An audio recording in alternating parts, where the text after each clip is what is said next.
আমার এক রাত্রি 2 দিনের বকখালি ভ্রমণের আগের পর্বে আমরা বাই রোড কলকাতা থেকে বকখালি এসে পৌঁছাই।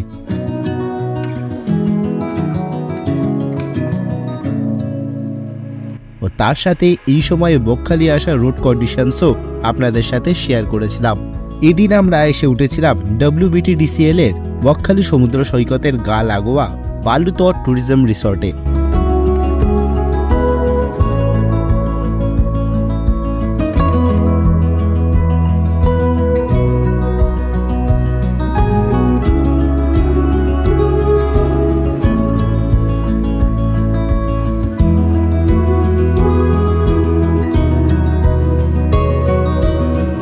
এদের প্রতিটি রুমগুলি বেশ সাজানো গোছানো ও পরিষ্কার পরিচ্ছন্ন। এছাড়া রুম সার্ভিসও ছিল বেশ ভালো। আমাদের এই রিসর্টে কাটানো গতকালের অভিজ্ঞতা কিন্তু বেশ দুর্দান্ত ছিল। এর আগের পর্বে এই রিসর্টের আমাদের রুমের সম্পূর্ণ রুম ট্যুর আমি আপনাদের দেখিয়েছিলাম, আর সেই ভিডিও লিঙ্ক ওপরের আই বাটনে ও ডেসক্রিপশন বক্সে দেওয়া রইল। আমাদের বকখালি ভ্রমণের আজ 3য় দিন, আর আজকের পর্বে আমরা ব্রেকফাস্ট কমপ্লিট করে বকখালির আশেপাশে সব সাইট সিন করে রওনা দেব শহর কলকাতার উদ্দেশ্যে।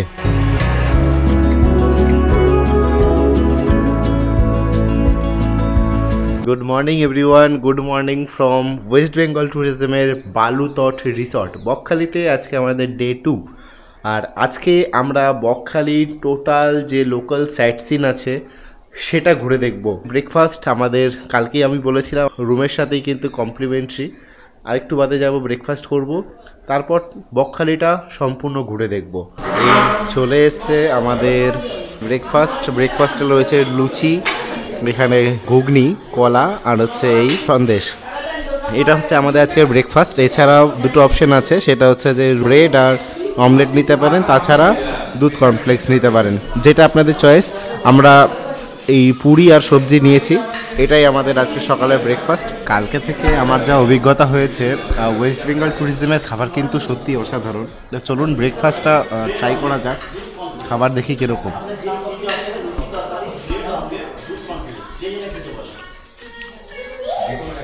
কালকে আপনাদের যেমনটা বলেছিলাম যে বেশ সুন্দর কিন্তু খাবারের প্রিপারেশন এদের, অ্যাজ এক্সপেক্টেড খাবারের টেস্ট কিন্তু বেশ সুন্দর ছিল। সেদিন ব্রেকফাস্ট শেষ করে আমরা বেরিয়ে পড়েছিলাম বকখালির সমুদ্র সৈকতটা আজকের মতন একবার ঘুরে দেখতে। সকাল সকাল চলে এসেছি বকখালি সি বিচের সামনে, আর এখন যেটা ট্রেন্ডিং এই আই লাভ বকখালি সেরকম করা রয়েছে। আর একটু বেলা বাড়লে যখন জোয়ারের সময় হবে তখন এই যে বিস্তীর্ণ যে এলাকাটা দেখতে পাচ্ছেন এটা কিন্তু পুরো জলে ঢেকে যাবে, আর জল তখন এই পাড় অবধি চলে আসবে। আজকে সকালে আমাদের এই সমুদ্র সৈকতে এসে যেটা প্রাপ্তি সেটা হচ্ছে প্রচুর পরিমাণে লাল কাঁকড়ার দর্শন পাচ্ছি। তবে যতই কাছে এগোচ্ছি সবকটা কাঁকড়া নিজের গর্তে ঢুকে যাচ্ছে। কালকে বিকেলবেলা যেখানে সমুদ্র দেখেছিলাম, সমুদ্র তার থেকেও আজকে আরও বহু দূরে চলে গেছে। চলুন সমুদ্রের কাছাকাছি যাওয়া যাক। আমাদের শহর কলকাতায় কিংবা বর্ধমানের দিকে এখনও কিন্তু গরমের প্রভাব এখনও অতটা পড়েনি, শীতের প্রভাব এখনও রয়েছে, কিন্তু বকখালিতে এসে কিন্তু বেশ গরম লাগছে। এই একটা সোয়েট শার্ট পরেও কিন্তু গরম ধরিয়ে দিচ্ছে।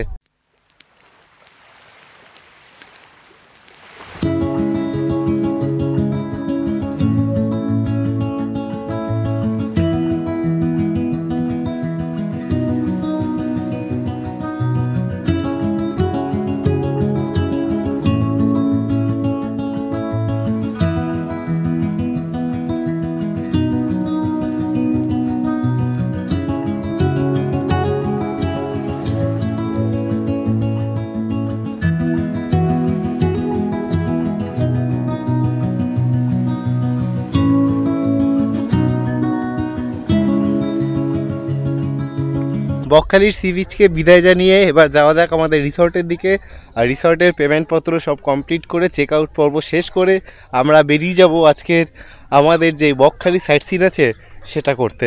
তো চলুন সরাসরি দেখা হচ্ছে হোটেল রুমে গিয়ে। ঘড়িতে সময় এখন ঠিক 11:26, মানে প্রায় ওই 11:30টার কাছাকাছি।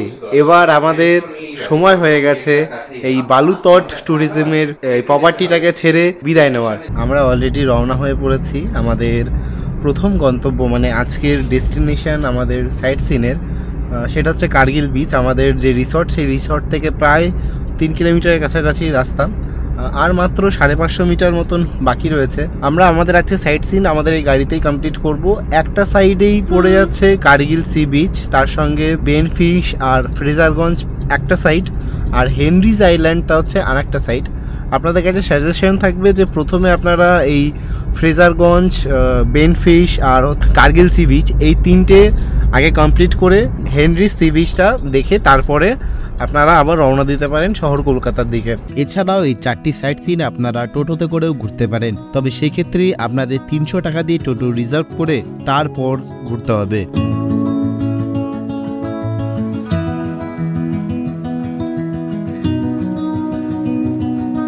এই হচ্ছে কার্গিল সি বিচ। এই কার্গিল সি বিচকে কার্গিলের সঙ্গে মানে জম্মু কাশ্মীরের যে কার্গিল আছে তার সঙ্গে কিন্তু কোনো মতেই কোনো ম্যাচ নেই। নামটা কী জন্য হয়েছে আমি তাও জানি না। অ্যাকচুয়ালি এটাকে বেশ বাঁধানো হয়েছে একটা ট্যুরিস্ট স্পট হিসেবে। এই স্থানটাকে সানসেট পয়েন্ট হিসেবেও কিন্তু লোকেট করা হয়। এখানে যদি বিকেলবেলা আসেন না, সেই সময় সূর্যাস্তের যে মুহূর্তটা, সেই সময় কিন্তু এই জায়গাটার ভোলই পাল্টে যায় বলা যায়। আর অন্যান্য আমরা যেই বিচগুলো দেখেছি এখনও পর্যন্ত বকখালির, সেইখান থেকে এখানে সমুদ্র কিন্তু অনেকটা কাছাকাছি রয়েছে, প্লাস হচ্ছে বেশ সুন্দর বাঁধানো চর কিন্তু এই কার্গিল সি বিচের।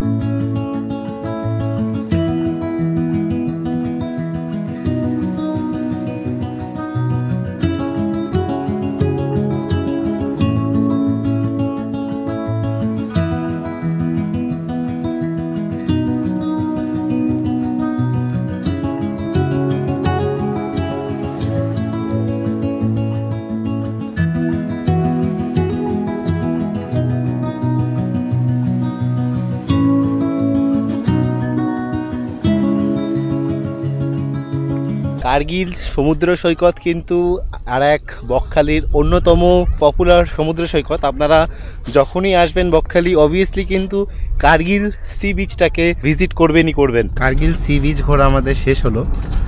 এবার আমরা বেরিয়ে পড়লাম আমাদের নেক্সট ডেস্টিনেশন ফ্রেজারগঞ্জ সি বিচের দিকে। এই কার্গিল সি বিচ থেকে প্রায় ওই 1-1.5 কিলোমিটারের কাছাকাছি আমরা এসে পৌঁছালাম ফ্রেজারগঞ্জে। আমাদের এখানে গাড়ি পার্কিং করেছি, পাশেই রয়েছে মা গঙ্গার একটি মন্দির। আর এখান থেকে বেশ কিছু ফ্রেজারগঞ্জে যেটা দেখা যায় সেটা হচ্ছে যে এই উইন্ডমিল। পশ্চিমবঙ্গের শুধুমাত্র এই একটা জায়গাতেই কিন্তু এই উইন্ডমিল দেখা যায়, বকখালির ফ্রেজারগঞ্জে।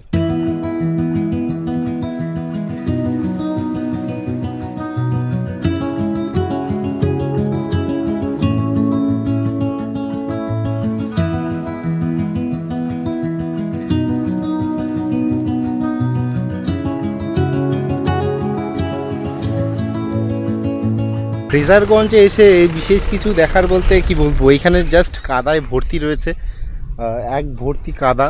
আর তার সঙ্গে খালি এই যে হচ্ছে ফ্রেজারগঞ্জের যে ফ্রেজার সাহেব আছেন, অ্যান্ড্রু ফ্রেজারের যেই বাংলো, সেইটা মানে যেটা উনি তৈরি করেছিলেন সেই বাংলোটাই শুধুমাত্র রয়েছে। আর এখানেই শুধুমাত্র ওই উইন্ডমিল দেখা যায় গোটা পশ্চিমবঙ্গের মধ্যে, যেটা আমার পেছনে চারিধারে উইন্ডমিলগুলো রয়েছে। ব্যাস, এর থেকে বেশি আর ফ্রেজারগঞ্জে সেরকম কিছু দেখার নেই। চলুন যাওয়া যাক এবার আমাদের পরের গন্তব্যে। ফ্রেজারগঞ্জ দেখা শেষে আমরা রওনা দিলাম আমাদের পরবর্তী গন্তব্য বেনফিশের উদ্দেশ্যে।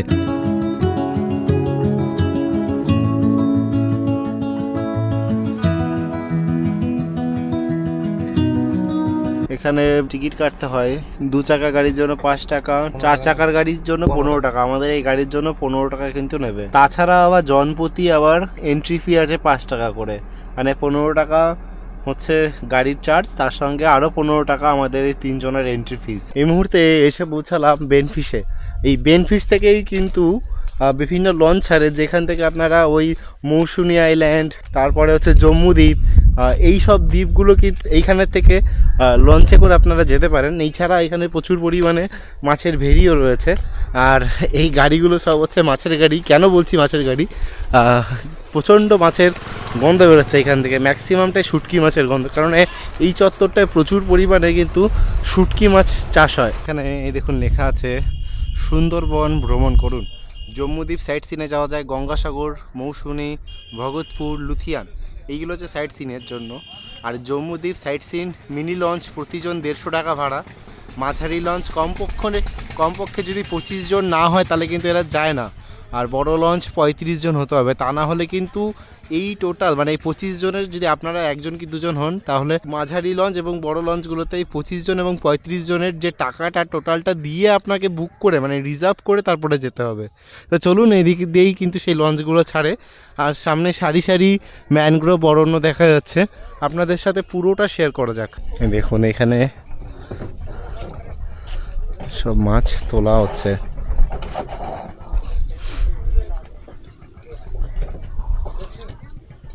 মাছগুলো কোথায় নিয়ে যাওয়া হচ্ছে দাদা? ডায়মন্ড, বেহালা, হাওড়া, এখান থেকেই সব যাবে মাছ। এখান থেকেই সব মাছগুলো মানে আপনারা ওই বেহালা, হাওড়ায় যারা সব মাছপত্র খান, মানে কলকাতা সাইডে ম্যাক্সিমাম অনেক মাছ কিন্তু যায় এখান থেকে। এই দেখুন এখান থেকে বরফে করে মাছগুলোকে ট্রেতে করে তোলা হচ্ছে, তারপরে এখান থেকে আবার এই জিনিসগুলোকেই বাই পিক আপ বা বাই ট্রাকে করে নিয়ে যাওয়া হবে শহর কলকাতার দিকে। কি মাছ এগুলো? কি মাছ দাদা এগুলো? আচ্ছা, সব রকমের মিলিয়ে মিশিয়ে আছে।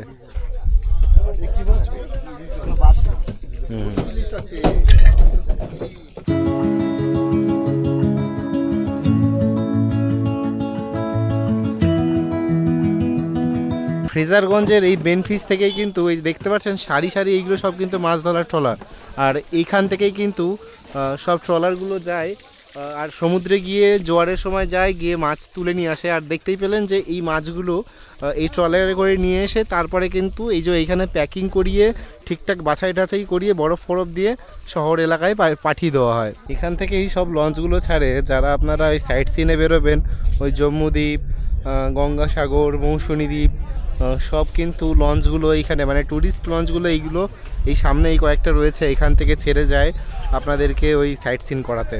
এখানে আমি একজন লোকাল লঞ্চ ওনারের সঙ্গে কথা বললাম, তিনি বললেন এখান থেকে যদি মৌসুনী দ্বীপ যান আপ ডাউন করে যদি নামেন আর কি 4 থেকে 5 ঘন্টা নিয়ে নেন। বাবু বাপরে, যেটা বলছিলাম শুরুতেই, সংখ্যায় যদি 20-25 জন না হয় তাহলে কিন্তু লঞ্চ ছাড়ে না, তা না হলে আপনাদের ওই রিজার্ভ করে যেতে হবে।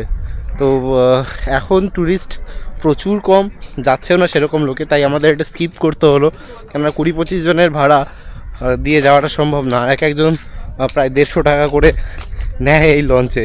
বেনফিশ ঘোরা আমাদের শেষ হলো, এবার যাব আমরা হেনরিজ আইল্যান্ডের দিকে।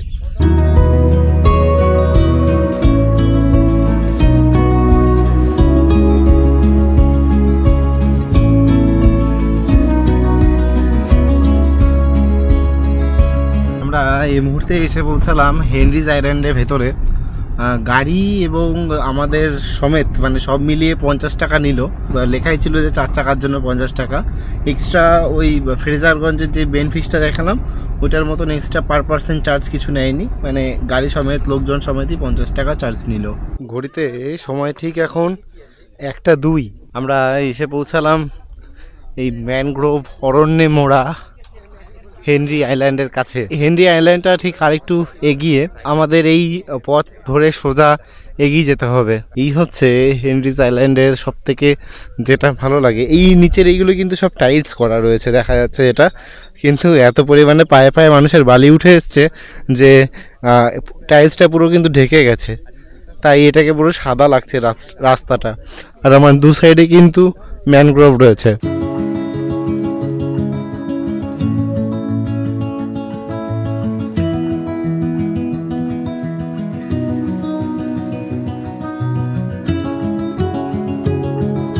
দেখুন এখানে সতর্কীকরণ লেখা আছে, সতর্কীকরণ, বিপদ এড়িয়ে চলুন, কাঠের পোলে একে একে পার করুন, বিচে ডিউটিরত কর্মীদের সহায়তা করুন। এখানে আমি শুনেছি যে প্রচুর পরিমাণে কিন্তু চোরাবালি আছে।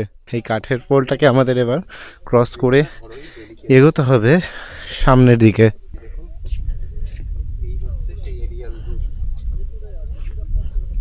বেশ সুন্দর কিন্তু এই কাঠের ব্রিজটি।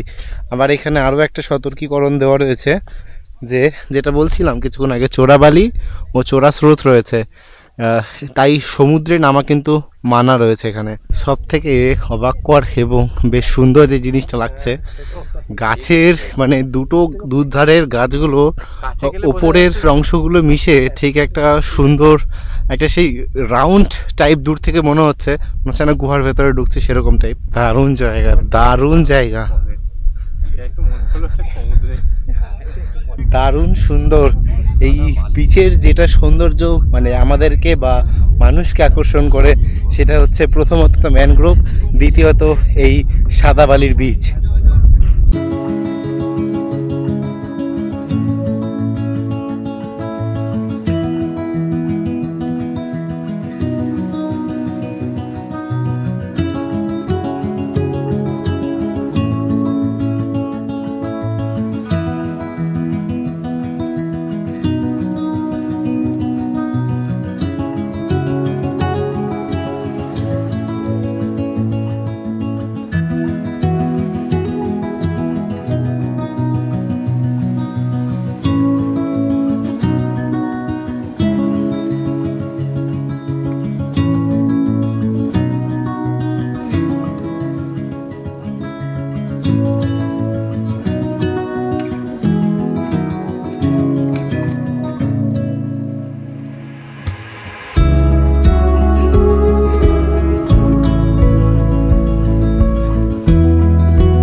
হেনরিজ আইল্যান্ডের এই সুন্দর ড্রোন শটটি আপনাদের কেমন লাগলো অবভিয়াসলি কমেন্ট করে জানাবেন কিন্তু। আর তার সাথে আপনারা এই যখন বকখালি সাইট সিন করতে বেরোবেন আর কোথাও যান বা নাই যান, হেনরিজ আইল্যান্ড কিন্তু অবভিয়াসলি আসবেন। তো আমাদের হেনরিজ আইল্যান্ড অলরেডি দেখা শেষ হয়ে গেল, এবার ডিরেক্টলি ব্যাক টু কলকাতা। তার আগে রাস্তার পাশে ভালো কোনো হোটেল থেকে দুপুরের লাঞ্চ সেরে নেব। আমাদের বকখালি সাইট সিন শেষ, বলা যায় একসাথে যে আমাদের বকখালি ট্যুর কিন্তু এখানেই কমপ্লিট হয়ে গেল। চলুন এবার যাওয়া যাক ব্যাক টু কলকাতা। আমরা সেদিন বকখালি সাইট সিন সেরে বেরিয়ে পড়েছিলাম কলকাতার উদ্দেশ্যে। আপনারা যারা এই বকখালি ছেড়ে আমাদের মতন শহর কলকাতায় ফিরবেন ভাবছেন, তাদের জন্য বলে রাখা ভালো, আপনারা দুপুরের লাঞ্চ কিন্তু ডায়মন্ড হারবারের WBTDCL এর সাগরিকা ট্যুরিস্ট লজে সেরে ফেলতে পারেন, ঠিক আমরা যেমনটা করেছিলাম। ঘড়িতে সময় ঠিক এখন 3:47 আর আমরা এখন এই মুহূর্তে এসে পৌঁছেছি হোটেল সাগরিকা। এটা হচ্ছে ওয়েস্ট বেঙ্গল ট্যুরিজমেরই একটা প্রপার্টি। আর এই হোটেল সাগরিকাতেই আমরা আজকে প্ল্যানিং করেছি দুপুরের ভুড়িভোজটা সেরে ফেলবো।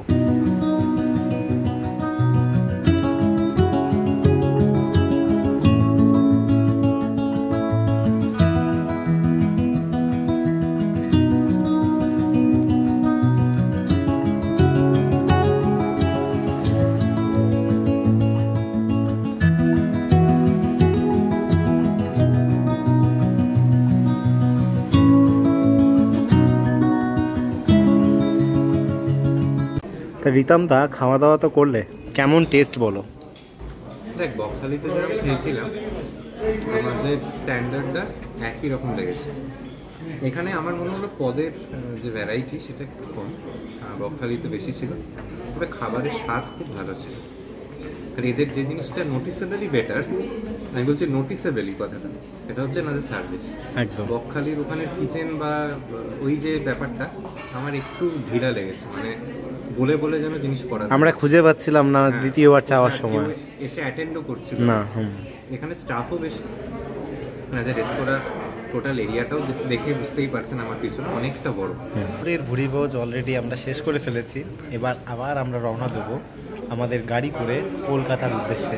হোটেল সাগরিকায় আমাদের আহার শেষে আমরা রওনা দিয়েছিলাম শহর কলকাতার উদ্দেশ্যে। এখানেই আমাদের এক রাত্রি 2 দিনের বকখালি ভ্রমণের আমরা ইতি টানলাম।